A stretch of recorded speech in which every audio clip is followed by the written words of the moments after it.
அருள்மிகு கருப்பணசுவாமி ஐயா அவர்களுக்கு மந்திரங்களும் உண்டு, எந்திரங்களும் உண்டு. இவருக்கு பூஜை இரவு 12 மணிலிருந்து 2 மணி வரையும் செய்யலாம்.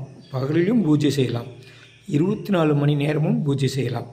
நோய் அதிகம் உள்ளவர்கள், பகை அதிகம் உள்ளவர்கள், மனக்குழப்பத்தில் ஆள்பவர்கள், தரித்திரத்துக்கூடியவர்கள், வியாபாரம் செவ்வனே நடக்காதவர்கள் ஆகிய இவர்களெல்லாம் இந்த தெய்வத்தை முறைப்படி வணங்கினால் துன்பம் நீங்கி நற்பனையை நல் சுகத்தையும் பெறுவார் என்பது ஆன்றோர் வாக்கு. இந்த கருப்பணசாமிக்கு உண்டான மந்திரம் என்னவென்று நம்ம இப்போ பார்ப்போம். எப்படியும் 1 லட்சம்னாலும் இந்த மந்திரத்தை நம்ம உருவாக்கினோம்னா கருப்பணசாமியுடைய முழு உதவி நமக்கு கிடைக்கும். ஓம் ஹ்ரீம் க்ரீம் க்ளீம் ஸ்ரீம் கருப்பணசாமியாய நமக.